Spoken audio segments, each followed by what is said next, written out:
ద్వారకా తిరుమలలో కూడా గోవిందనామ స్మరణతో ఆలయం ప్రాంగణం మొత్తం మారిపోతుంది. చూస్తే కనుక ముక్కోటి ఏకాదశికి సంబంధించి విశిష్టత ఏంటి, భక్తులకు సంబంధించి ఇక్కడ ఉన్నటువంటి ఎటువంటి ఏర్పాటు చేశారు, పూర్తి స్థాయిలో కూడా మనతో మాట్లాడింది ఇక్కడ ఆలయకు సంబంధించి ప్రధాన అర్చకులు.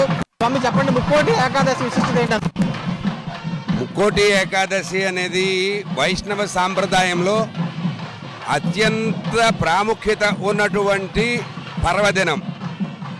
ఈ ముక్కోటి ఏకాదశి మనకి రవి ధనస్సులో ఉండగా వచ్చేటటువంటి శుద్ధ ఏకాదశి ముక్కోటి ఏకాదశి అని పిలుస్తున్నాం. ఈ ముక్కోటి ఏకాదశి రోజున స్వామివారు వైకుంఠంలో తన ముక్కోటి దేవతలతోటి కలిసి కొలువు తీరుతారని విశ్వక్సేనాది సేవకులతోటి, విశ్వక్సేన, గరుడ, అనంతాదులు, ఋషులు, మునులు వీళ్ళందరూ కూడా ఉంటారు అని.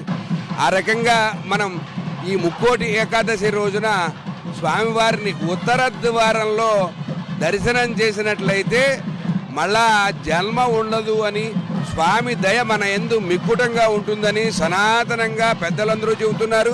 అదేవిధంగా శాస్త్రాలు కూడా చెబుతున్నాయి.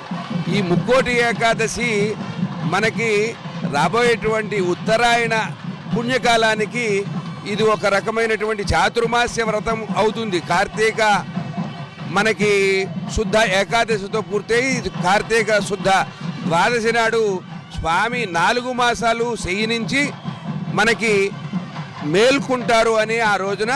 ఆ తర్వాత వచ్చేటువంటి ఈ ధనుర్మాసంలో వచ్చేటువంటి శుద్ధ ఏకాదశి ముక్కోటి ఏకాదశి అని, ఇది వైష్ణవ సాంప్రదాయంలో చాలా విశేషమైనటువంటి దినంగా మనం సనాతనంగా పెద్దలు చెప్పటము, మనం ఆచరిస్తూ ఉండటము. ఇది ఒక విశేషమైన పర్వదినము.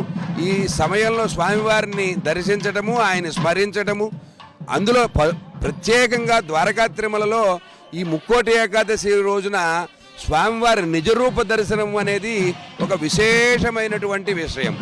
ఆ నిజరూప దర్శనం చేయటం, అలాగే ఉత్తర ద్వారంలో స్వామిని దర్శనం చేయటం వలన మనకి స్వామి దయ మిక్కుటంగా ఉంటుందని సనాతనంగా పెద్దలందరూ చెబుతున్నారు. ఆ రకంగా మనం స్వామివారిని దర్శనం చేసుకుని గరుడ వాహనం మీద స్వామిని చూసి మనం భక్తులందరూ కూడా తరించి మన గ్రామం, మన రాష్ట్రం, మన దేశం, మన మానవాళి అందరూ కూడా చాలా ప్రశాంతమైన జీవనం గడపాలని స్వామివారిని ప్రార్థన చేద్దాం. శుభం.